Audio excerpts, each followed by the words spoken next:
Salut tout le monde, salut les monégasques, bienvenue pour un nouveau débrief. Alors on va parler de la 28e journée de Ligue 1 et la réception de Rennes. Alors la saison se termine, il reste plus beaucoup de matchs et ça devient crucial de gagner, ça devient crucial d'accrocher le podium, ça devient crucial de ne plus le lâcher. Parce que l'objectif c'est celui-là, c'est la 2e ou la 3e place. Il faut absolument que Monaco aille en Ligue des Champions. Et pour l'instant, c'est plutôt pas mal ce qu'on fait. La semaine dernière, on avait battu Metz assez facilement dans un match très déséquilibré où Monaco avait réussi à mettre beaucoup de buts face à cette équipe. Et donc ça, c'était la partie facile parce que là, on attaquait le mois d'avril avec une série extrêmement compliquée, avec 4 matchs décisifs, justement pour ce podium, justement pour cette Ligue des Champions. Et donc, on avait donc Rennes, Brest, Lille et Lyon qui vont être, forcés de constater, le dénouement de cette saison sans grande difficulté.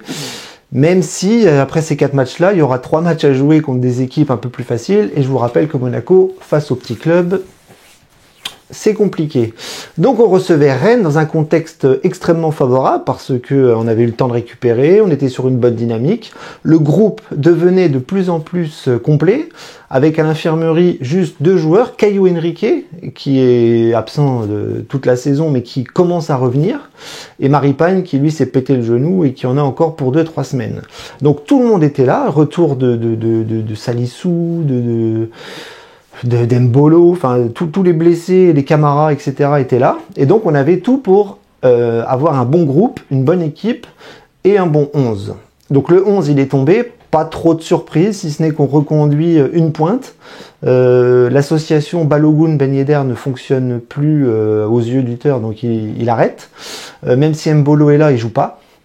Mais on repartait à une pointe. Donc Ben Yedder titulaire devant, derrière Majeki classique, Kerrer, Singo dans l'axe, Vanderson côté droit, Jacobs côté gauche, donc classique, Zakaria Fofana qui est revenu au milieu de terrain, et le trio offensif sur lequel compte Hutter était donc Akliouche, Golovin et Minamino. Donc du grand classique, pas vraiment de surprise dans la composition, mais avec un banc qui était un petit peu plus consistant.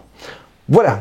Alors, autant vous dire que ça a été un match encore une fois très bizarre, un Monaco à 2 visages, un Monaco bon et un Monaco mauvais, un Monaco motivé et un Monaco déprimé, en deuxième mi-temps et en première mi-temps, vraiment deux visages. Donc la première mi-temps, si je devais résumer le match, c'est ça, c'est cette première mi-temps excellente, de la combativité, du jeu, des occasions, un match ouvert, c'est-à-dire tout ce que Adi Hutter adore, on l'a vu en cette première mi-temps.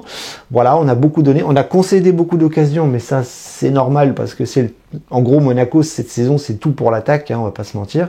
Et là en première mi-temps ça a fonctionné parce qu'on s'est créé beaucoup d'occasions. Fofana qui face au but la met au-dessus, des frappes de Golovin, Minamino, etc. Enfin on se crée beaucoup d'occasions et dans cette première mi-temps on va réussir à conclure avec une super combinaison.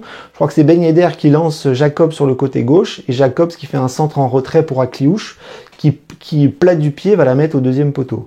Donc on concrétise nos occasions, on est bon, on est bien. On se met un peu en danger derrière, mais offensivement on est présent, on met beaucoup de pressing, on met beaucoup d'allant et honnêtement la mentalité est parfaite, le jeu c'est pas parfait mais c'est très bien. Et honnêtement, on est récompensé à 1-0 à la mi-temps. Et franchement, quand la pause arrive, on se dit, eh bien, si on continue comme ça, je pense qu'on peut gagner facilement contre les Rennais. Malheureusement, on connaît les Monégasques, c'est pas le genre à être constant dans la victoire. C'est pas le genre à être constant dans un match, en tout cas.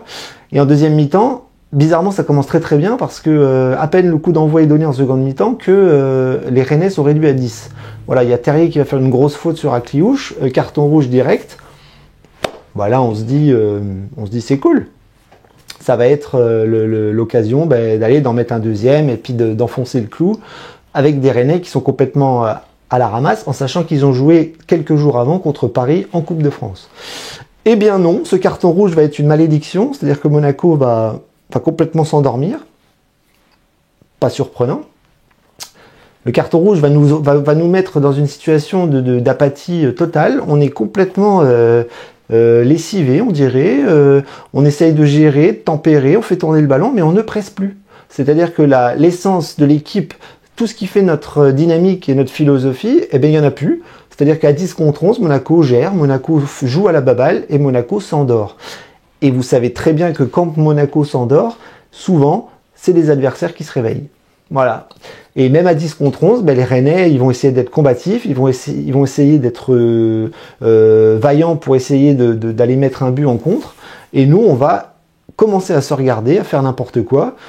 Et pire de cela, eh bien, en étant un cran en dessous, on va faire des fautes bêtes, des fautes individuelles, des erreurs grossières. Et là, c'est Kerrer qui va prendre à lui aussi un carton rouge sur une faute complètement idiote. À 40 mètres, il ceinture un joueur qui tombe et il prend un rouge. Donc à 10 contre 10, le match, on se dit peut-être que ça va être relancé et que Monaco va se remettre d'équerre.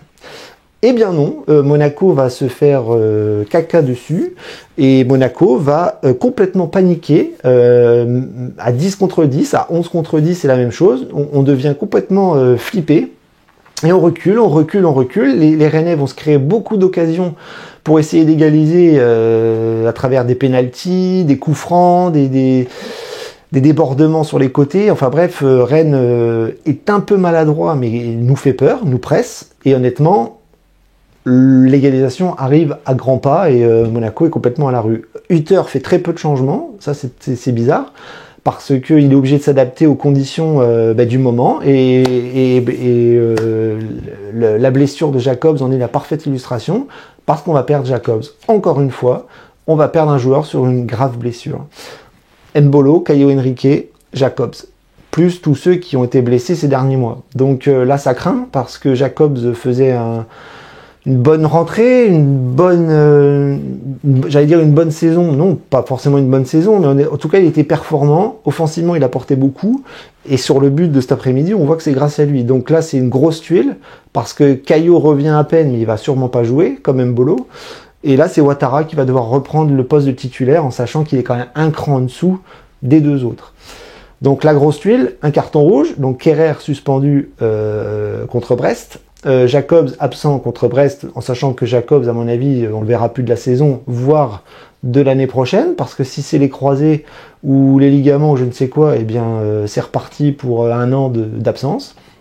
Donc deux grosses tuiles en deuxième mi-temps, mais le plus grave, c'est qu'on se fait peur et qu'on risque l'égalisation. Mais, malgré les événements, malgré le contexte et le scénario d'un vrai film, d'un vrai thriller, Monaco va tenir le long bout des arrêts de jeu, et après 8 minutes d'arrêt de jeu, mais Monaco va tenir, Rennes va faire des grosses bêtises techniques, et on va gagner le match 1-0, et ça c'est le soulagement, parce que comme l'a dit Fofana, là il y a quelques secondes, on s'en fout, gagner 1-0, gagner 5-0, marquer un but du genou, de l'orteil, de l'oreille, ou je ne sais quoi, on prend.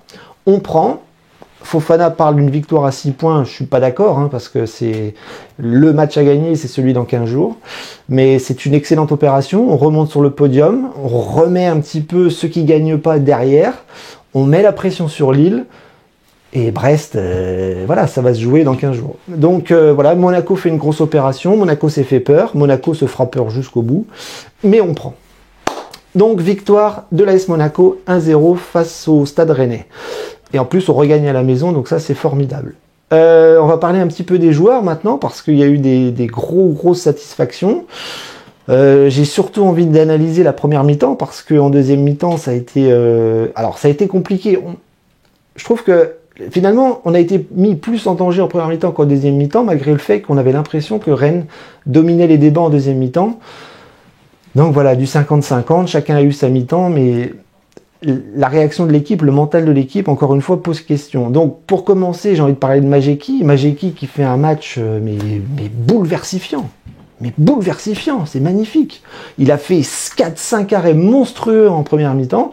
Rennes peut marquer 2-3 buts largement dans les rentrées de surface. Et Majeki a fait des arrêts de fou, des envolées, des balles à terre, des positionnements de gardiens extrêmement efficaces. Donc franchement, ouais, un match bouleversifiant du Polonais, quoi. Moi, j'ai adoré. Donc pour moi, Majecki est quasiment homme du match. Derrière, un peu plus compliqué, même si la première mi-temps n'était pas mauvaise. On a vu qu'en deuxième mi-temps, ça s'est un petit peu écroulé quand Jacobs est sorti et quand Kerrer est sorti. Donc sur 4 défenseurs, vous en perdez 2. Tout est à remodeler, tout est à bricoler. Et Hutter a peut-être un peu paniqué dans ses changements. Mais en tout cas, défensivement, voilà, Kerrer et Singo, c'était plus ou moins costaud en première mi-temps. Puis en deuxième mi-temps, ça s'est écroulé parce que Zakaria est redescendu derrière. Singo a fait un énorme match malgré quelques erreurs dans la surface, mais bon, on va vite les oublier. Mais ça a été plus ou moins costaud. Après, c'est toute l'équipe qui s'est un petit peu délitée, mais je retiens quand même que Kerrer et Singo, c'était plutôt pas mal en première mi-temps. Sur les côtés, Jacobs et Ouattara, Jacobs, c'était bien, c'était très très bien, il était très très en forme, et c'est malheureux de le perdre sur une blessure aussi grave.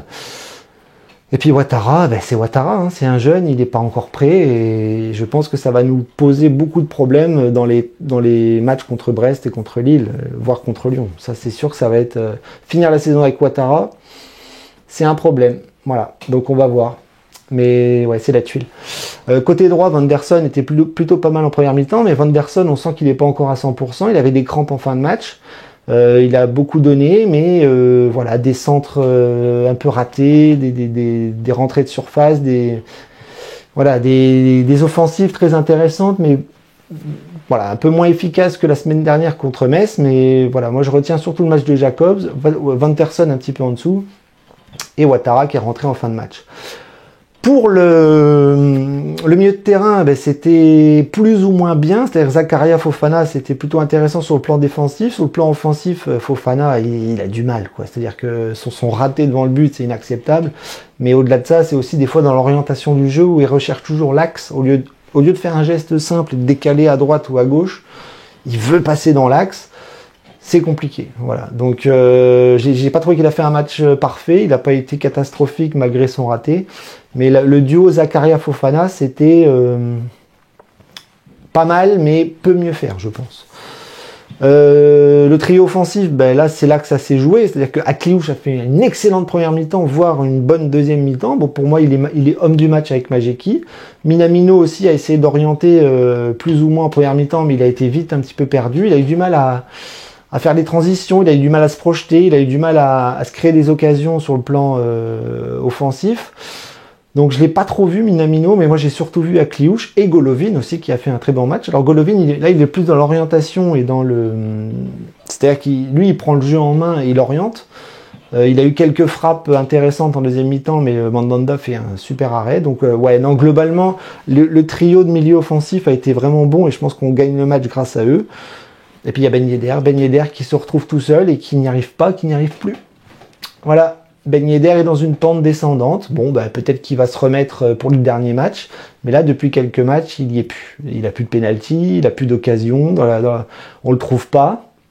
Quand il a un bon ballon à exploiter, il est un petit peu en retard. Donc ouais, non, pas un bon match de Ben Yedder. Et l'entrée de Balogun n'a pas été mieux, si ce n'est quelques conservations de balles ici et là. Mais voilà, il y a eu 3 remplaçants alors qu'il en a le droit à 5. Mais le scénario a fait qu'il a dû s'adapter. Donc Diatta est rentré, Ouattara est rentré, Balogun est rentré. Mais pour moi, les 3 remplaçants n'ont pas fait la différence. Donc c'est l'équipe type qui a dû aller chercher la victoire à 10 contre 11 et après à 10 contre 10. Mais en tout cas, voilà. Moi, je retiens Majecki et Akliouche. Et c'était vraiment bouleversifiant, quoi. Que dire? C'est cool, on a une super dynamique, là on enchaîne les victoires, on s'accroche au podium, on est 3e, on est à 1 point de Brest en sachant qu'on les joue la prochaine fois, donc le match prochain va être un match quasi capital pour la seconde place. Maintenant, comme je vous l'ai dit, qu'on soit 2e ou 3e, c'est la même chose, on ira en Ligue des Champions et c'est l'objectif, il ne faut surtout pas finir 4e, donc il faut mettre la pression sur Lille. Brest, ça sera un match un petit peu festif, un petit peu... ça sera un match important, mais il faudra voir les résultats des autres équipes pour voir si Lille se rate ou les autres derrière. Ça sera pas très grave si on perd contre Brest, mais bon, je pense qu'il faut pas raisonner comme ça, il faut les gagner à Brest.